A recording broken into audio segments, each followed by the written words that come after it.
from the far reaches of the Milky Way galaxy, it's Retro Nerd Girl with a film review for you. Today, I'll be reviewing the movie Planet of Vampires, released in 1965. The synopsis is, after landing on a mysterious planet, a team of astronauts begin to turn on each other, swayed by the uncertain influence of the planet and its strange inhabitants. The story was based on an Italian language science fiction story, One Night of 24 Hours, by Renato Pastrenario. I couldn't find much about this short story, but it was of a horror science fiction nature. This movie is the product of a unique period in film history from the early 1950s to the late 1960s, which gave rise to the low-budget science fiction film Extravaganza, which was often shown as a double feature. One of the leaders of the pack was the motion picture production label American International Films, AIP, formed by two former Real Heart Pictures Incorporated employees. Their former sales manager, James H. Nicholson, and former entertainment lawyer, Samuel Z. Arkoff. They discovered that they could make more money producing their own content instead of paying off the rights to distribute their movies. So they had many in-house writers and many co-producers. The movie in particular was co-produced by Italy's Fulvio Luciano for Italian International Film and Spanish production company Castilla Cooperativa Cinematografia. Their house writer was Danish-American novelist, short story writer, film producer, film director, and screenwriter Ib Melchior, famous for writing and directing The Red Planet in 1959, which I reviewed on this very channel. He's also responsible for writing the screenplays for The Time Travelers, released in 1964, and the critically acclaimed Robinson Crusoe on Mars in 1964. He wrote the screenplay for the English language version of the film with some assistance from the AIP producer Louis M. Hayward under the working title of Planet of Terror. Then the Italians named it Terror in Space, renamed for their audience. There was additional work on the screenplay by many other writers, including the director, who was of Italian descent, Mario Bava. And altogether, they wrote a very mysterious sci-fi noir with grand implications of sheer terror. Now, the pacing in an hour and 28 minutes, I can say that I love a short and sweet film. However, it was created in the old style of pacing, which is more of a slow burn until the climax, but it's full of surprises and intrigue that leaves the audience ripe with discussion. The challenge. When I first saw this film about 20 years ago, there was a bit of confusion as to what the challenge was. And to be completely honest, I really didn't see a whole lot of the movie. I just kind of caught the end of it on late night TV. But since then, I have watched and enjoyed this movie several times, which I have to stress is so important. Or you can miss some really, really important information. I have heard so many people get things very, very mixed up about this movie because there's so much detail and tension to the story, and it's a mysterious kind of unfolding of the ultimate plot. The challenge in the film are these incorporeal creatures from a dying planet called Aura. Because they don't have actual bodies, they can't build spaceships and leave the planet, so their only option was to get someone to come to the planet and take over their bodies and use their spaceships to leave. The film doesn't explain how, but they have been sending out distress calls into outer space, hoping that someone would come to investigate. According to the main protagonist, Captain Mark Markery, who finds the corpse of giant humanoids.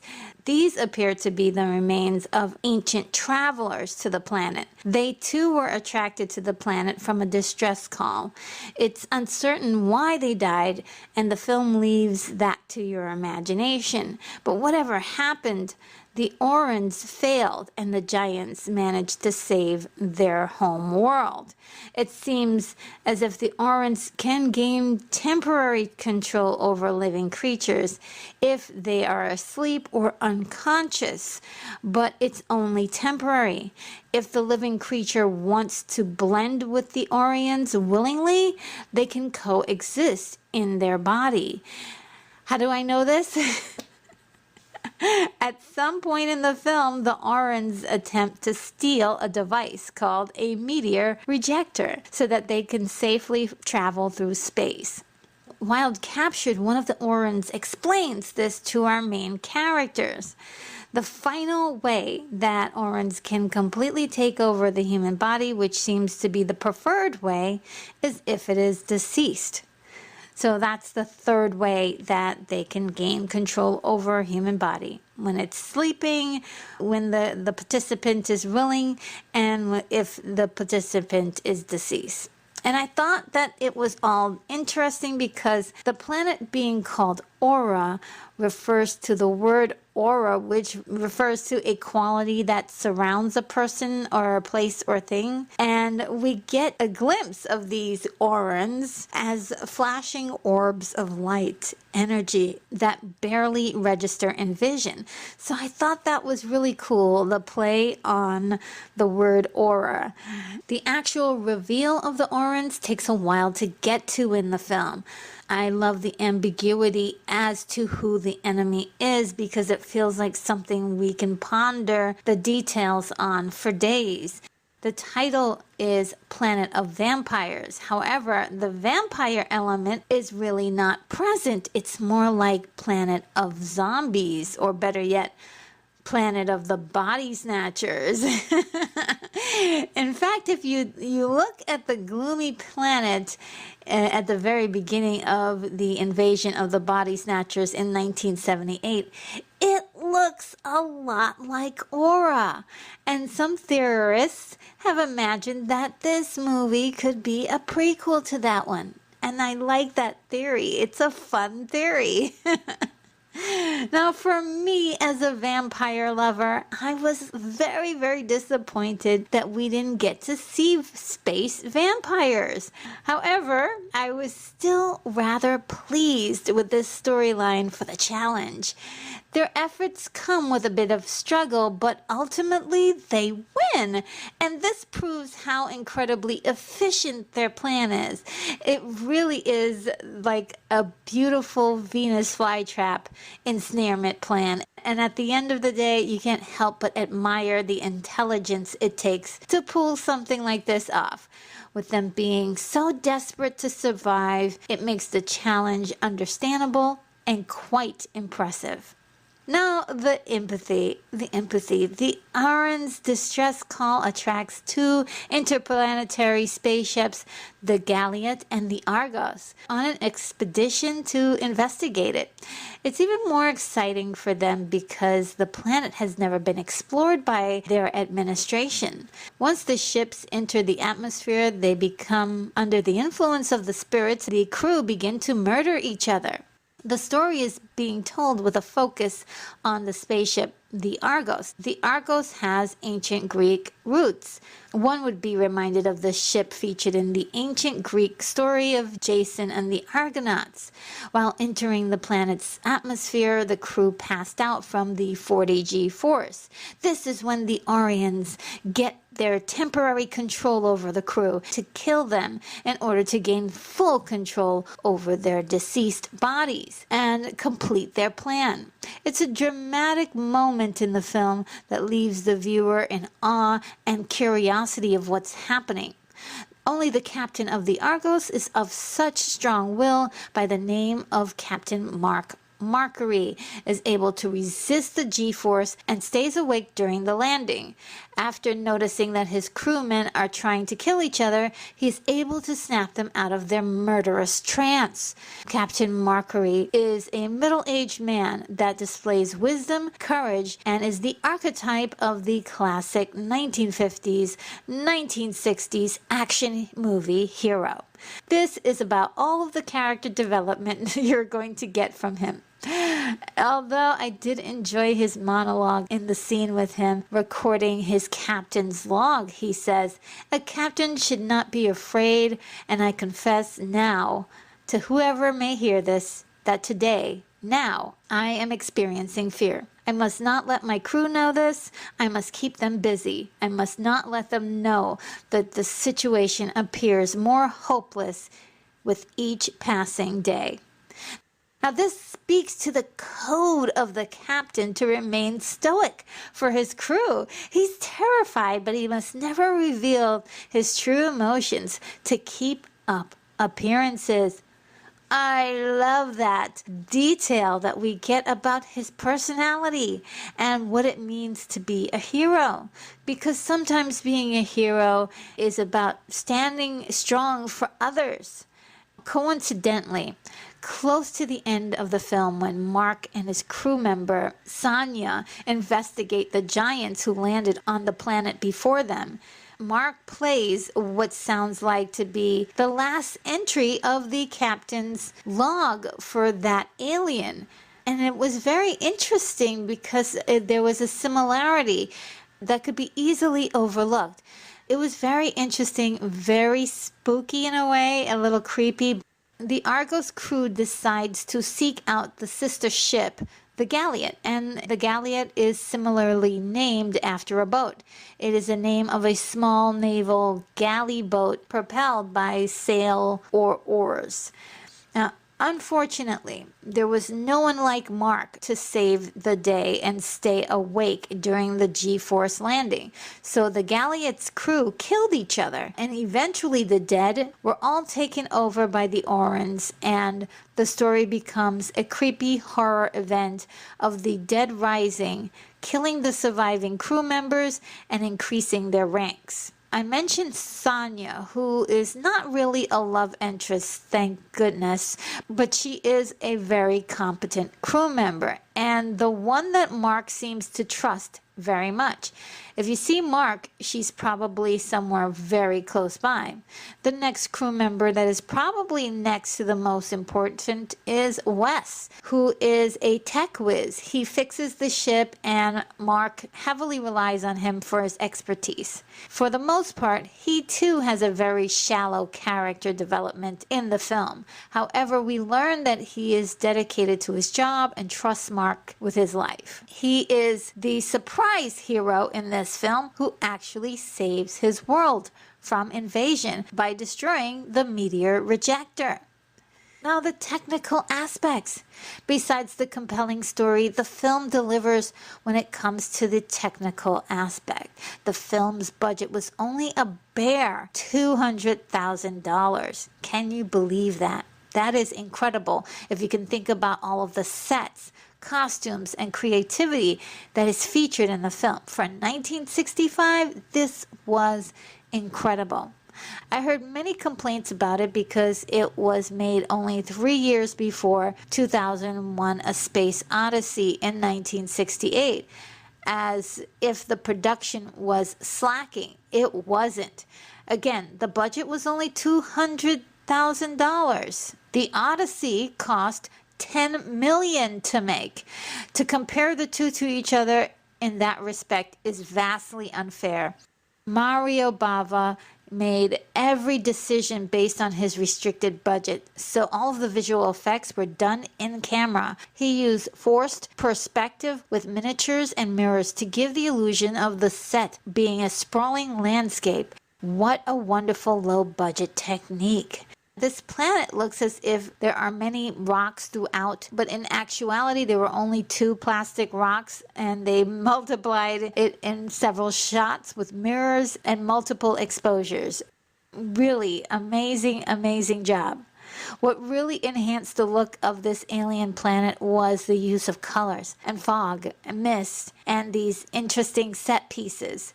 I love the creepy bright greens that felt toxic, the powerful reds that felt volatile, and the bright blues that felt cold and unfriendly. This could have ended up looking rather tacky without this simple atmospheric lighting technique, but the tangibility and the attention to visual creativity of this world really held the film together. Another incredible standout in the film were the costumes. Wow. I was in love with them the moment that I saw them. And without looking at the movie and just the stills of the film, I thought that the crew actually were the vampires with those, really cool collars that were pretty awesome. I was wrong, but I still love the costumes. It took 20 days for costume designer Gabrielle Mayer to finish the costumes for the entire cast. They were unique and highly creative. The same look was used later in X-Men, released in the year 2000. I am not sure whether the costumes were inspired by Planet of Vampires, but they look quite similar. The sounds in this movie were amazing. They were exotic, alien, and foreboding. At certain points, you can hear the atmospheric howling of strange winds. They were so strange and high-pitched vibrations and wails that accompanied the eerie silence of orchestral cues. This was all used to create suspense, fear throughout the film brilliantly. Again, with that micro budget, they really set the mood fantastically. Now the performances were pretty good in this, even though it's impaired by the obvious dubbing, because none of the actual sound performance was filmed. It was a typical process for low-budget international films. It was just easier that way because they were often using an international cast that didn't speak the same language. Some people suspect that everyone is saying their lines in their own language, but I can't seem to tell. It looks like they're all mouthing their lines in English to me, except for the character of Kier, who is possessed by an Orion. And you can imagine if you're giving a monologue in a movie that is going to be dubbed anyway, why not say it in your own language? However, according to the crew, they all spoke their own languages for their lines, and I guess that speaks well of the voice actors matching their mouths. American actor Barry Sullivan plays Mark Markery, and he's fantastic. He never really became a big name in Hollywood, but he was an incredible actor with 190 credits during his long career of 51 years. To give you an idea of how international the set might have been, the main supporting cast were comprised of Brazilian actress Norma Bengo, who played Sonia, Spanish actor Angel Aranda, who played Weskint, and Greek actress Evie Morandi played Tiona. The rest of the cast was mainly from Italy. My enjoyment. What can I say? This movie is something else. If you thought you saw this movie and know what happens in it, watch it again, go over every detail. There's a lot that can easily be missed even after several viewings. You really have to pay close attention to this one. It starts with the ending. What exactly happened? Okay, so let's break it down for you. Let's get nerdy about it. Okay, after having the meteor rejector stolen by one of the RNs, who is using the Galliot to escape their planet, Mark gathers his crew to get it back, leaving West to finish his work preparing the ship. This is their last chance, or they are going to be stranded on this planet to die. They also decide to blow up the Galliot to prevent the RNs from escaping the planet on that ship. They get the rejector, but there's a huge fight before the Galliot explodes.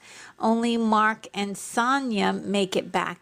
Now, in between that time, there's a bit of cutting so you don't see things.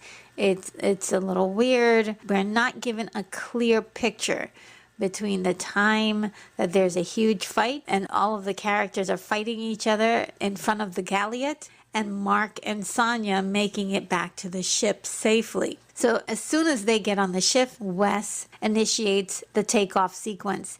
However, Wes realized that something was wrong, and we all kind of discover that somewhere along the way, Mark and Sonia were taken over by the Aryans. And it's just kind of like, what? When did this happen? It's really kind of a shocking part of the story. I'm not saying that it was done well, but it was done in a way that really makes you have to look at this material again to understand, oh, okay, at some point there was a switch or something happened. And this is the part that really no one can figure out. One theory is that it could have happened when the film cuts away from that riveting fight sequence I was telling you about by the galliot before it blows up. Perhaps they did strike a deal knowing that they could get away from the blast. If they kept fighting, they would have died. So I really do think that they did strike a deal at about that time, but it's all done off camera and it's never really confirmed. So that's part of the reason why I like this film. We don't get served the answers. We are definitely in a place where we're kind of wondering what happened. And it is a mystery that, will never be solved. And I like it for that reason. It's interesting, but it's like, I'll always watch this movie and always wonder, when did the switch happen? And I think that we don't get enough movies like this because people get really frustrated when they don't actually get the full story in its entirety. A lot of times it is a matter of taste, a matter of what you would consider entertaining. And I think this is highly entertaining for a film that was made in 1965. For me to still wonder about it in 2022, that is pretty incredible. Wes, upon learning what he learns, that Captain Mark Markery has been taken over by an alien, he decides to do the one thing he thinks that he can do to stop these creatures from invading his world, which is to destroy the meteor rejector. And he is very successful at it, but he sacrificed his life in the process. The Aryans then reveal that without the meteor rejector, they will never actually reach the world that belonged to the Argos and the Galliot. So instantly I thought, okay, we're safe, right? Earth is safe. The ship will, can't make it to Earth. But then they say they now have to switch course to a nearby planet. And the audience can clearly see that that nearby planet is Earth. And that is just the thing that blows your mind. I mean, my mind was blown. I was like, okay, I thought these guys were humans, maybe from another time period in the future. But no, these are aliens who are from a place that was able to conceive humans that are a lot like us and who bear names very similar to Earthlings, which is very highly unusual. These human beings were not from Earth. They were from a more advanced planet that was almost just like Earth. They were definitely humans because the Aryans refer to them as such and suggests that humans are all over the universe along with other creatures, of course. I also thought it was interesting because they had characters like Mark, Brad, Bert, Toby, Brent, and Carter, and that would really throw us off from even dreaming that these characters were not Earthlings. It's also fascinating, and I could go on and on about the different theories there could be. Oh, I love this movie for that. This was a wonderful surprise and just an incredible way to leave the audience with so much delicious food for thought. Yum, yum, yum, yum, yum. I love food for thought. AIP released the film as a double feature, as I mentioned before, with Monster Die in 1965. So it sets the precedence that this small production wasn't supposed to make tons of money, but it's one of those films that didn't do very well at the box office in the US, but did fairly well in Italy and extremely well in Spain because of the actor Angel Aranda, who was a big star there. This movie predates the original Star Trek series that began in September 1966, and there are definitely many similarities, but that would be expected as the two involve a space crew exploring other worlds. In the late 1970s, Atlas Seaboard Comics published a comic book entitled Planet of Vampires, which combined Planet of Vampires with the Planet of the Apes, and that was released in 1968. And the book I Am Legend by Richard Matheson, published in 1954. That sounds so very interesting. I'd love to take a look at that one day. When looking at this film, the bells of recognition start ringing of a very famous movie that bears several visual and story plots with Planet of the Vampires. And that movie is Alien, released in 1979, and Prometheus, released in 2012. Director Ridley Scott and writer Dan O'Bannon have denied ever seeing this film, and I know it's hard to believe, but it's possible that they were just inspired by similar ideas. The movies that they said inspired them was Terror from Beyond Space, that was released in 1958, and Dark Star, released in 1974.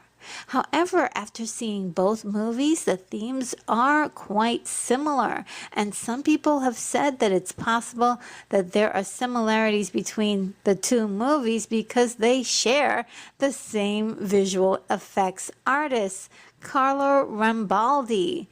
This too is possible, as making movies is a collaborative effort, and it's yet to be explained how much he contributed to the actual story. According to rumors, Planet of Vampires strongly influenced the film Aquaman and the Lost Kingdom. Over the years, this movie has grown into a cult classic and has been recognized for being way ahead of its time. The creativity of all the grand ideas and daring to make a movie fully set on an alien world is so bold, and it could have really ended in a terrible disaster. This film is a shining example of what can be done with a small budget and crazy heaps of ingenuity. It is visually stunning and intellectually riveting, all set off-world. I love this movie and everything it can teach us about filmmaking. My rating is an 8. Well, that sums up my review. I hoped you liked it, and if you did, I've got over 100 of these videos, so go on ahead and browse the channel to see more reviews from me like this. Subscribe if you haven't done so already, and hit the bell icon to be the very first to be notified of my next video. I want to take this moment to recognize my amazing, wonderful, incredibly awesome Patreon supporters who are responsible for helping me to produce this video.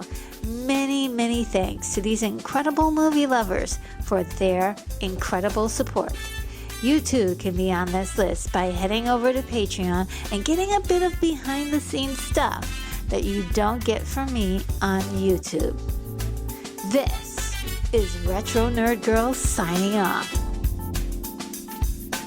Well, take care, movie lovers. I'm off to my next review.